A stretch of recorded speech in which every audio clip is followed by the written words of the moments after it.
തെന്മല ഇടമൺ ക്ഷേത്രഗിരിയിൽ പ്രവർത്തിക്കുന്ന അഭയകേന്ദ്രത്തിലെ അന്തേവാസിയായ 72കാരിയെ ലൈംഗികമായി പീഡിപ്പിച്ചതായി പരാതി. തെന്മല പഞ്ചായത്ത് 14-ാം വാർഡിൽ പ്രവർത്തിക്കുന്ന പുനർജനി ചാരിറ്റബിൾ സൊസൈറ്റി എന്ന സ്ഥാപനത്തിനെതിരെയാണ് പരാതി. സംഭവത്തിൽ അഭയകേന്ദ്രത്തിന്റെ നടത്തിപ്പുകാരിൽ ഒരാളായ ബ്രഹ്മദാസിനെ തെന്മല പോലീസ് കസ്റ്റഡിയിലെടുത്തു. അതിക്രമത്തിന് ഇരയായ വയോധികരായ 72ഉം 70ഉം വയസ്സുള്ള സ്ത്രീകളിൽ നിന്നും തെന്മല പോലീസ് മൊഴി ശേഖരിച്ചു വരികയാണ്. വെള്ളിയാഴ്ച രാവിലെ അഭയകേന്ദ്രത്തിൽ നിന്നും രക്ഷപ്പെട്ട് പുറത്തെത്തിയ 2 വയോധികരായ സ്ത്രീകൾ സമീപത്തെ വീടുകളിലെത്തി തങ്ങൾക്ക് നേരിട്ട ദുരനുഭവം പങ്കുവയ്ക്കുകയായിരുന്നു. ഇതോടെയാണ് സംഭവം പുറത്തറിഞ്ഞത്. ഉടൻ തന്നെ വീട്ടുകാർ പ്രദേശത്തെ ജനപ്രതിനിധികളെയും പോലീസിനെയും വിവരമറിയിച്ചു. തെന്മല പോലീസ് സ്ഥലത്തെത്തി ഇവരുടെ മൊഴി ശേഖരിച്ച ശേഷം അഭയകേന്ദ്രത്തിലെ നടത്തിപ്പുകാരിൽ ഒരാളെ കസ്റ്റഡിയിലെടുക്കുകയായിരുന്നു. ഇയാളെ പോലീസ് വിശദമായി ചോദ്യം ചെയ്തു വരികയാണ്. കുന്നൻമുകളിലെ ഒരു വീട്ടിലാണ് അഭയകേന്ദ്രം പ്രവർത്തിക്കുന്നത്. വൃത്തിഹീനമായ സാഹചര്യത്തിൽ ശുചിത്വമില്ലാതെയാണ് അന്തേവാസികളെ പാർപ്പിച്ചിരിക്കുന്നത്. ഒരു മുറിക്കുള്ളിൽ 7 പേരെ വരെയാണ് പാർപ്പിച്ചിരിക്കുന്നത്. കൂടുതൽ പേർക്കും നടക്കാൻ പോലും കഴിയാത്ത അവശതയിലുള്ളവരാണ്. മദ്യപിച്ചിരുന്ന നടത്തിപ്പുകാരൻ നിരന്തരം തങ്ങളെ ലൈംഗികാതിക്രമങ്ങൾക്ക് വിധേയമാക്കിയിരുന്നുവെന്ന് വയോധികർ പറയുന്നു. ഞാൻ ഇവിടെ വന്നിട്ട് 6 മാസമായി. 6 മാസമായി ഇവിടെ കൊണ്ടുവന്നിട്ട് ഈ 6 മാസം കൊണ്ട് അടി ഇടി 4 പെണ്ണുങ്ങളെ അടച്ചു കൊന്ന് അതോരോ ഞാൻ കണ്ടതാണ് സാറ്. അതുകൊണ്ട് ഇപ്പം മെനിയാന്ന് അങ്ങനെ മദ്യം കുടിച്ചിട്ട് 3 കുപ്പി മദ്യം എടുത്ത് കട്ടിലിന്റെ അകത്ത് വെച്ചിട്ട് ആദ്യം 2 കുപ്പി പൊട്ടിച്ച് കുടിച്ചിട്ട് 3ാമത് ഒരു കുപ്പി എടുത്ത് ഗ്ലാസ് വിത്തിട്ട് വെള്ളം വെത്തി എനിക്ക് തന്നെ. ഞാൻ കുടിച്ചില്ല. ഇപ്പൊ ഞാൻ പറഞ്ഞു ഞാൻ കുടിക്കൂല, എനിക്ക് കുടിച്ചൂടാ, സുഖം ഇല്ലാത്തോണ്ട് കുടിച്ചൂടാന്ന്. അങ്ങനെ തന്നെ അവിടെ പെരിക്കത്തിട്ട് ഇടിക്കുകയും അടിക്കുകയും ഇടിക്കുകയും ചെയ്ത് പെരയും പൊട്ടിട്ട് അതും ഈ തുണികൾ മൊത്തം ഉരുട്ട് അങ്ങേര് ഭാര്യ എന്തെല്ലാം ചെയ്യോ അതുപോലെ ചെയ്ത്. അതുകൊണ്ട് ഞാൻ എന്റെ അമ്മച്ചിന്റെ ഞാൻ വന്ന പുറത്ത് അമ്മച്ചി എന്നെ അടിക്കാൻ ഒരുങ്ങി. എന്തെന്ന് പറഞ്ഞ പൊന്നു സാറന്മാര് അതുണ്ടെന്ന് എന്റെ അമ്മച്ചിയെ വിളിച്ചോണ്ട് പോവാന്ന് പറഞ്ഞ് പോയത്. അതുകൊണ്ട് ആ ചേച്ചി അവിടെ തടഞ്ഞു നിർത്തി ഞങ്ങള്. അതുകൊണ്ട് എത്ര നാളായാലും ഞങ്ങൾക്കൂടെ അങ്ങനെ കുടിക്കാത്തോണ്ട് അങ്ങനെ കാര്യം മൊത്തം കണ്ട് ഭാര്യയെ കാണാൻ പോലെ കണ്ട ഈ തുണിയാ ഞാൻ ഇട്ടിട്ട് ഈ തുണി ഊരിയിട്ടാണ് അങ്ങനെ കണ്ടത്. കണ്ടിട്ട് കയറെടുത്ത് ഈ കയറുകൊണ്ട് നിങ്ങൾ 2 പേരും കൂടെ അടിച്ചു ഒന്ന് കെട്ടി തൂക്കുമെന്ന് എൻ്റെ പറഞ്ഞതാ സാറ്. അപ്പൊ 4 ഭാര്യയുള്ളപ്പോ അടിച്ചു കൊന്നു. ഞാൻ 5 വന്നതാ. 5കാരെ പോലീസുകാരെ എന്നെ ഇവിടെ വരുത്തിച്ചത്. ഒരു രാത്രി ഒരു പകലും കൊണ്ടാണ് ഇങ്ങനെ നിന്നത്. എനിക്ക് ഇഷ്ടമല്ല ഇവിടെ വരാൻ. എനിക്ക് ഒക്കൂലെന്ന് പറഞ്ഞാൽ ഒരു വീട് വാടകയ്ക്ക് എടുക്കാമെന്ന് പറഞ്ഞപ്പോൾ ആ വീട്ടുകാർ പറഞ്ഞു ഒക്കത്തില്ല, അവർക്ക് വീട് മാറ്റി കൊടുക്കണം എന്ന് പറഞ്ഞു. അങ്ങനെ ഞാൻ അറിയാതാണ് ഇതെല്ലാം ഇവരുടെ സംഭവം വെച്ചതെല്ലാം. അങ്ങനെ രാവിലെ എനിക്ക് ഒരു ആങ്ങളേ ഉള്ളു. ആങ്ങളയ്ക്ക് സുഖമില്ലാത്തയാ. അവൻ എന്നെ കൊണ്ടുപോവാന്ന് പറഞ്ഞ് എന്റെ നാത്തും തമ്മയ്ക്കില്ല. അതൊന്ന്. ഒരു അനിയത്തിയുണ്ട്, അവൾ എന്നെ കൊണ്ടുപോവാന്ന് പറഞ്ഞ് അവക്കളെ ഭർത്താവും മക്കളും തമ്മയ്ക്കില്ല. പിന്നെ ഞാൻ നോക്കിയപ്പോ ഞാൻ പറഞ്ഞ ഒരു വീട് വാടകയ്ക്ക് ഇങ്ങനെ എടുക്കാന്ന് പറഞ്ഞപ്പോ ഇവിടത്തെ കാര്യം ഇവിടെ കൊണ്ടുവന്നപ്പോ ആ സ്ത്രീ മരിച്ചു ഒരാഴ്ച ആയപ്പോ.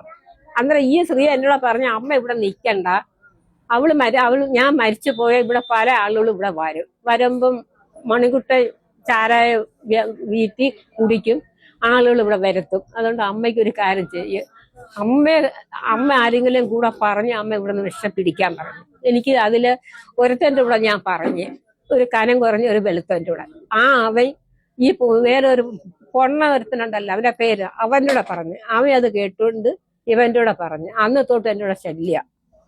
അവനെന്നെ വേണം, ഞാൻ ഒക്കത്തില്ലെന്ന് പറഞ്ഞ് കുളിപ്പേരെ കുളിക്കാൻ ഒക്കില്ല. അവനില്ലാതെ ഇട്ട് ഇത് വെക്കും. ഇത് വെച്ചിട്ട് അത് കണ്ടിട്ട് അവന്റെ ഫോട്ടോ പിടിച്ചിട്ട് അവനെ വേണ്ടാത്തൊക്കെ എന്നോട് പറയും എന്നെ വേണമെന്ന് പറഞ്ഞ് ഈ കഥ തുറക്കും. ഇവിടെ ഒന്ന് കുത്തിയിരിക്കും. അവസാനം ഈ കൊച്ചു 2 ഈ പെണ്ണിനെ 3 ദിവസം കൊണ്ട് അതിനെ കൊണ്ടുപോകുന്നു എന്നെ കിട്ടാത്തോണ്ട്. അവന് ഇന്നലെ അവൻ എൻ്റെ നേരെ തുടങ്ങി കഥ തുറന്നു വെച്ചിട്ട്. ഞാൻ പറഞ്ഞു ഇന്നാവട്ടെ എന്ന് പറഞ്ഞു. മനസ്സിലായ ഇന്നേ വരാന്ന് പറഞ്ഞു. അന്നേരം എനിക്ക് ഒരു മനസ്സിനൊരു സ്വസ്ഥത കിട്ടി. യമയെ ഇന്നലെ പറഞ്ഞ് വേറെ എത്ര പറഞ്ഞ് ഇന്ന് എനിക്ക് പൊന്തു പോണം, റേഷൻ കടയിൽ പോണമെന്ന്. അന്നേരം എവള് വന്നതെന്ന് ഞാൻ അറിഞ്ഞപ്പോ മനസ്സിൽ കണ്ടു ഇനി ഈ കഥ പൂട്ടാതെ പോവാന്നെങ്കിൽ ഞാൻ ഈ പെൺകൊച്ച്. അന്നേരം എവള് പറഞ്ഞു അമ്മക്ക് ഇന്ന് രക്ഷ പിടിക്കാം. ഞാൻ പറഞ്ഞു എങ്ങനെ പോവും, കൈയത്ത് പൈസ എടുക്കാനില്ല. ഇവിടുന്ന് നടന്ന അവന്മാർക്ക് അറിയാം ഏത് വഴി പോയാലും. അല്ല അമ്മയൊന്ന് നോക്കും നമുക്ക് എവിടെങ്കിലും പോകാന്ന്. അന്നേരം ഞാൻ നോക്കിയപ്പോ ഇപ്പുറത്തെ ഒരു വീട്ടിൽ ഒരു കൊച്ചു അവിടെ ചെന്ന് ഞാൻ തൊഴുത്. അന്നേരം അത് പറഞ്ഞു, അമ്മ ഞാൻ എങ്ങനെയെങ്കിലും പോവാൻ പറഞ്ഞു. ആ പൈസ മേടിച്ചോണ്ട് ഞാൻ ഇവിടെ വന്നപ്പോഴാണ് ദൈവത്തുങ്ങളെ ഞാൻ കണ്ട്. എന്നെ ഞങ്ങളെ അവിടെ പിടിച്ചു നിർത്തിയപ്പോ ഞാൻ ഇതുപോലെ ഞങ്ങൾ പറഞ്ഞു ഇനി അമ്മ എങ്ങോട്ടും വിടത്തില്ല, ഇന്ന ആളുകളെ വിളിച്ച് നമുക്ക് എന്തോ വേണ്ടെന്ന് വെച്ചാൽ നമുക്ക് ഇത്രയേ ഉള്ളു. പിന്നെ സ്ഥാപനത്തിന്റെ ലൈസൻസും നടത്തിപ്പ് പ്രവർത്തനങ്ങളും ഉൾപ്പെടെ തെന്മല പോലീസ് വിശദമായി പരിശോധിച്ചു വരികയാണ്. തെന്മല പഞ്ചായത്തിൽ നിന്നുള്ള ആരോഗ്യ പ്രവർത്തകരും സ്ഥലത്തെത്തി പരിശോധനകൾ നടത്തുന്നുണ്ട്. ഞങ്ങൾ നോക്കാം. പോലീസിന്റെ ഒരു കണ്ണപ്പടി ഇവിടെ ഉണ്ടാവും. അമ്മ ഇരിക്കവിടെ, എനിക്ക് മനസ്സിലായി.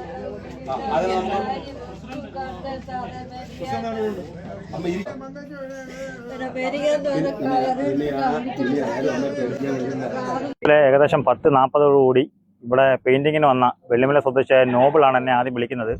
നോബിൾ ഇതുപോലെ വിളിച്ചിട്ട് പറഞ്ഞ് പുനർജനി അഭയകേന്ദ്രത്തിൽ നിന്ന് 2 അമ്മമാർ കരഞ്ഞുകൊണ്ട് ഓടി അടുത്തുള്ള വീടുകളിൽ അഭയം തേടി എന്നാണ് പറഞ്ഞത്.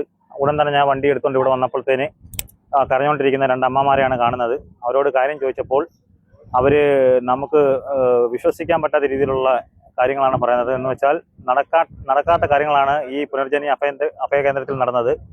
അവരെ ഇതിന്റെ നടത്തിപ്പുകാരനായ ബ്രഹ്മദാസ് എന്ന വ്യക്തി നിരന്തരമായി ലൈംഗിക പീഡനത്തിന് ഇരയാക്കിക്കൊണ്ടിരിക്കുകയായിരുന്നു. കൂടാതെ തന്നെ അവരെ മർദ്ദിക്കുകയും അതുപോലെ തന്നെ ഏകദേശം 12ഓളം പേര് ഇവിടെ താമസിക്കുന്നുണ്ട്. അവര് വന്ന് നമ്മൾ ഇതിനകത്ത് സ്ഥലത്ത് വന്ന് കാണാൻ സാധിച്ചപ്പോൾ വളരെ മലിനമായിട്ട് മലമൂത്ര വിസർജനം നടത്തിയ കട്ടിലിനകത്തായിട്ടാണ് ഇവരെ കിടക്കുന്നതായിട്ട് കണ്ടത്.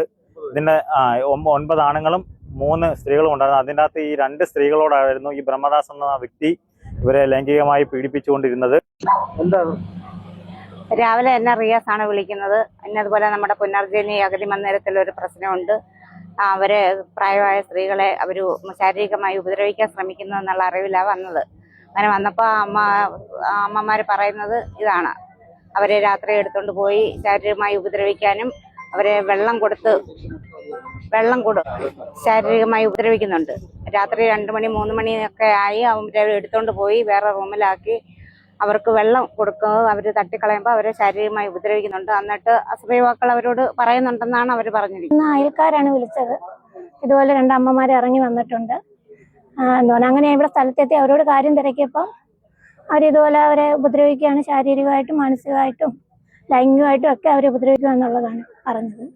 പിന്നെ 2.5 മാസമായതേ ഉള്ളൂ ഇവിടുത്തെ ചേച്ചി ഇവിടെ നടത്തിക്കൊണ്ടിരുന്ന ആള് മരിച്ചുപോയി.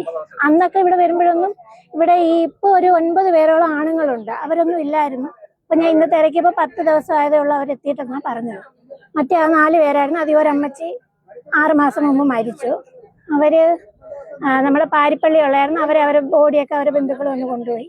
അന്നൊക്കെ ഞാൻ ഇവിടെ വരുമ്പോഴൊന്നും പ്രശ്നങ്ങളില്ലായിരുന്നു. ഈ അമ്മച്ചിമാർ 3 പിന്നെ ഇവിടെ ഉണ്ടായിരുന്നത്.